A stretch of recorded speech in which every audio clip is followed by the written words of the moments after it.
Hello, everybody. 17 years ago, so a long time, I started actually a company called Statista. A long, long time. And it was interesting, and I founded it and stepped down as CEO last year. And Statista has one thing in specific. It's a very general concept. Yeah, we cover all different areas and all different industries. And so I wanted to develop a company now which basically is very focused on industry, which is ECDB. And we exist now for 2.5 years, and I go a little bit into detail what we are doing and how we develop it. And with the clicker.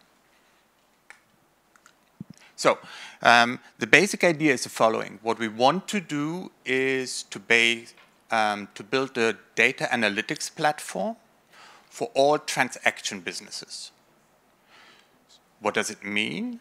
So basically, you can look up everything which has a transaction, how large are the major KPIs. And I will explain that in detail. But spare me for 1 second, and for the next 5 seconds, I'm saying sorry, because I will say something and you say, no, please. Nevertheless, the internet has basically 2 business models. One is advertising-based, and one is transaction-based. And what we want to do is really to have a data analytics platform for all transaction businesses. So where you can look up how all these companies are performing, the markets are performing, and the consumers are performing. We start first with the physical transactions, which is called e-commerce. Then we go to the digital transactions, Spotify, Netflix, etc., or subscription business, etc., and then further on.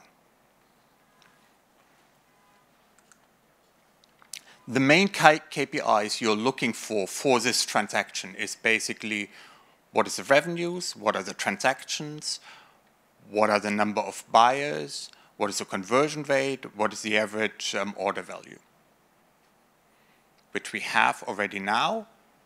We will have it end of this year for all our perspective on a monthly basis.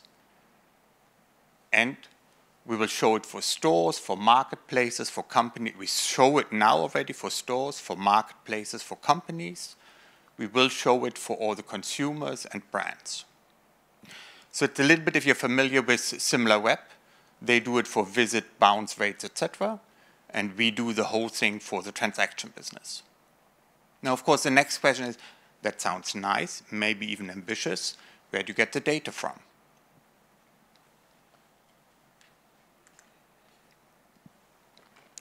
The bad news is that the retailers don't give us the data. Let me correct this. The good news is that the retailers don't give us the data. Why is it good news? Because otherwise everyone can copy it. So what we do is we buy massive of input data. We buy, for the moment, around 800 million transactions for credit cards for different countries. We buy traffic data. We crawl all the relevant websites. We do quite a lot of consumer surveys, etc., etc. All these data points have something in common. They're extremely dirty and extremely biased. And if what I am, someone who studied statistics, that is great, because that is where the puzzle begins. Yeah, you have a lot of data, all biased, all dirty, and then you can work. And that is how we feed basically the system. Whenever you want to estimate something, you need to know the truth for some companies so you can work against it. And what is nice is about 5% of all the companies we have are actually stock listed. So we can build the model against these stock listed companies. Probably totally boring for you. I did all the mistakes with Statista possible. One was because we were so young, we had very, very inexperienced basically C-level structure. I don't want to repeat all the mistakes again, so we have quite an experienced group of people. That is more for the pitch. Statista is still one of our partners. We work with them there very nicely, and we build on it. And Statista now is 150, 160 million, 1,400 people, has 13 offices. It's relatively successful. What most people don't know, and for all the founders in this room, is this part here. Sheer horror. I mean, one person in the back knows this because he supported me during this phase. Sheer horror. Basically, it takes so long to build such a company. Now, I did the mistake with Statista. Overall, we raised 1 million or two together to found this company. That was a little bit not enough, maybe. So this time we do it a little bit faster. But long story short, it really takes time to build such a company. Now, what do we have? Oh, first concept clear.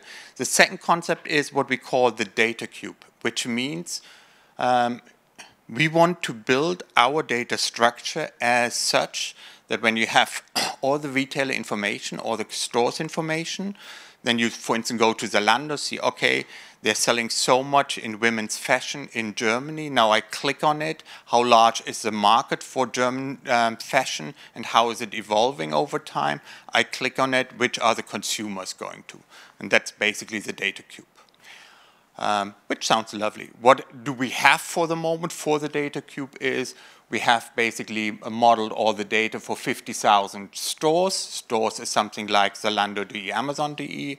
We have it for 10,000 companies. That is something like Amazon. For the 1,000 marketplaces, we have it basically for all the relevant countries, for all the relevant product categories, and for the main KPIs.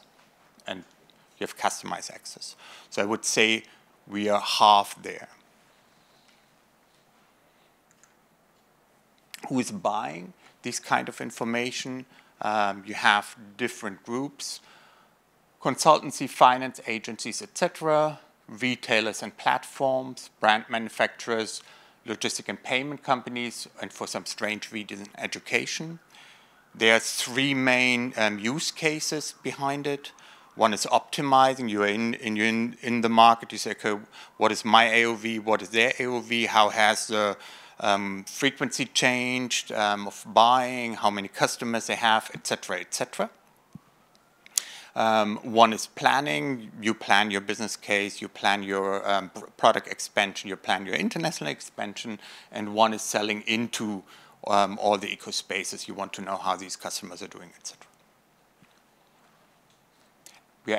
We have for the moment around 400 customers. If I counted correctly, there are about 660,000 you can address with this product.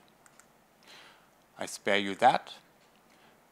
That is not very readable, but what is the business case? It's very simple. First, it's a subscription-based case. We focus on auto renewal, which has many, many advantages if you're in the business. I'm convinced, basically I copy what I did with Statista, that we enter with a low price. Whenever you have such a business, low price has many advantages. People are a little bit forgiving if you start. It's easier to win over the customers. Once you have them, it's easier to raise. And once you have a lower price, you become more on transactional sales instead of a solution sales. If you're into sales, that's really great. Short sales cycle. You can measure the people. You have better KPIs. That is what you do. We have a sales cycle of 2 months, and basically we focus on SaaS KPIs. A, it's good for the evaluation, and B, it's really good in order to steer your company. We make this year roughly 4.6 to 5 million. Takes a bit of time. We will, to the moment, it's not. We have no investors. We basically start the company out of our own money and own ambition, and hopefully at some point. So I like simple numbers, but it is really helpful if you have your own company. We are able to do very complicated business cases. Don't do them. Focus on a simple number, honestly, and repeat the number again and again and again. My new number is 100 million, and it will be exactly 2032, not 2033. again and again and again. It really works. I know people don't believe me. It really works. What will we do in the future? On one hand, we love to buy data. Yeah, I mean, it's our own data model, but we need to be all input to it. So we buy more e-receipts, more credit card data, etc. We go into brands at some point and into the consumer. We go a little bit more into the app economy, and typically for tools nowadays, you have an API access and dashboards and all what's necessary. Now comes your part. Thank you very much. All the questions you have.